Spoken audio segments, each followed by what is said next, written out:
बात करते हैं हरियाणा लोकसभा चुनाव की, जिसका समय जैसे जैसे नजदीक आ रहा है और जैसे जैसे पार्टियां अपने प्रत्याशी घोषित कर रही है वैसे वैसे मुकाबला रोचक होते जा रहा है। बात तो जब सही कह रहे हैं यार, तू मामला दिलचस्प और रोचक होने लग रहा है यार। हैं भाई दूर क्यों जा अपने मतलब काका ने देख ले हैं, मतलब आला कमान ने उनते एक नंबर की कुर्सी छुड़वा दी और कुर्सी छुड़वाए पाछे उनते करनाल लोकसभा की टिकट दे दी भाई।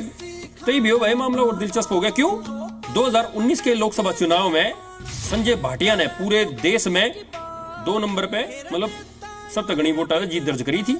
तो भाई अपने काका खातर वो चैलेंज से भाई क्या तो उससे रिकॉर्ड मतलब बराबर ले और क्या वो रिकॉर्ड तोड़ो और जब नहीं टूटा तो भाई फिर फजिए तो वही यार देखते हैं वो तो रिकॉर्ड बनता है या टूटता है विकास भाई।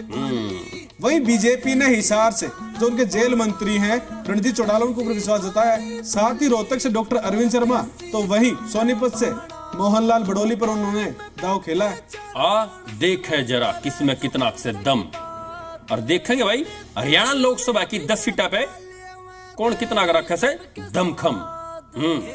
वहीं नए नए बीजेपी में शामिल हुए हरियाणा के जो जेल मंत्री हैं रणजीत चौटाला, उन्होंने कहा कि बीजेपी जो हुक्म देगी वो उसे मानेंगे। जो हुक्म मिलेगा, मुझे कहेंगे चुनाव लड़ो, कहेंगे इस्तीफा दो, वो ये कहेंगे कि नहीं ये चुनाव छोड़ के वो लड़ो, और कोई चुनाव नहीं लड़ना तो भी उनका हुक्म मानूंगा। मैंने भी तना कदे रोबोट देखा है? नहीं देखा।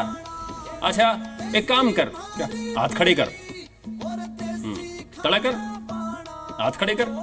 अरे टूंडू नू कर हाथ नू यार खड़े हैं पूरे ऊपर ने है। हाँ तड़ा करीब।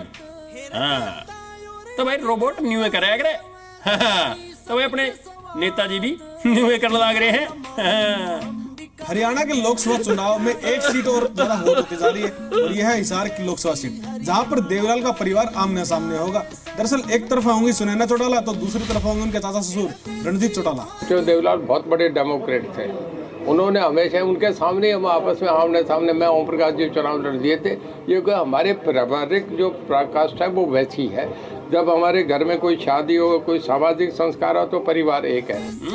भैया तो वही बात होगी। अगर पार्टी से कोई जीते चौधर मारे घर रहनी चाहिए। वही अभय सिंह चौटाला ने हरियाणा में लोकसभा चुनाव को लेकर बीजेपी और कांग्रेस पर जमकर निशाना साधा है।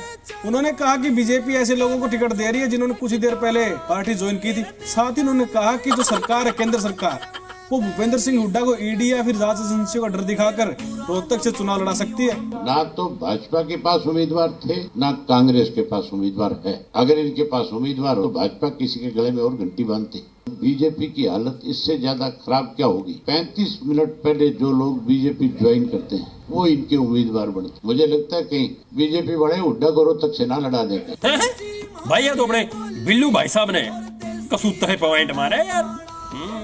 वही इंडिया गठबंधन की ओर से आपके जो लोकसभा प्रत्याशी हैं कुरुक्षेत्र से सुशील गुप्ता, उन्होंने कहा कि हरियाणा की 10 की 10 लोकसभा सीटें इंडिया गठबंधन जीतने जा रहा है। इंडिया गठबंधन हरियाणा के अंदर भारी बहुमत से जीत रहा है और भारतीय जनता पार्टी की जमानत जब्त हो रही है। हमारे एक हरियाणा के अंदर कहावत है कि हाथी के दांत खाने के और दिखाने के, और ये सेम कहावत ये आम आदमी पार्टी के ऊपर लागू होती है। भाई किसकी होगी जीत और किसकी होगी हार, ये तो इलेक्शन में मेरा पट्टा मेरे यार। वहीं एक के बाद एक पार्टियां बदल रहे हैं। अशोक तंवर ने पार्टी बदलने को लेकर कहा कि उन्हें एक से एक बड़े चोर मिले, वो उन चोरों के साथ नहीं रहना चाहते थे, इसलिए वो बीजेपी में आ गए। एक बड़े चोर लुटेरे मिले मेरे को, बड़े बड़े धोखेबाज मिले। अब आप ये चाहते हो कि मैं उन चोरों के बीच में ही रहूं? एक तबट का एक चोर लुटेरे और डाकू मिले। भाई नेताजी फिर तो आपने नेतागिरी नहीं, आपने तो पुलिस में होना चाहिए था। जहाँ एक तरफ लोकसभा प्रत्याशी बनाए जाने पर बीजेपी के बड़े नेताओं में खुशी की लहर थी, तो वहीं बीजेपी के ऐसे नेता थे यानी कि कुलदीप बिश्नोई, उनको टिकट नहीं मिली लोकसभा की और वो पक्के दावेदार थे हिसार से लोकसभा सीट के। टिकट ना मिलने के कारण उन्होंने अपने जो गुस्सा था वो निकाल दिया और अपने कार्यकर्ताओं को कहा कि जिंदगी बहुत बड़ी है, अपना आपा ना खोएं। बहुत लोगों के फोन आ रहे हैं, मायूसी है। मेरी उन सबसे प्रार्थना है कि हमें मायूस नहीं होना है, मायूस नहीं होना है। मेरे यार नेताजी लगे बीजेपी की पॉलिसी नहीं जानते। क्यों भाई घर में परिवार में चौधर एक के दौरे रहेगी, सारा दौरे नहीं।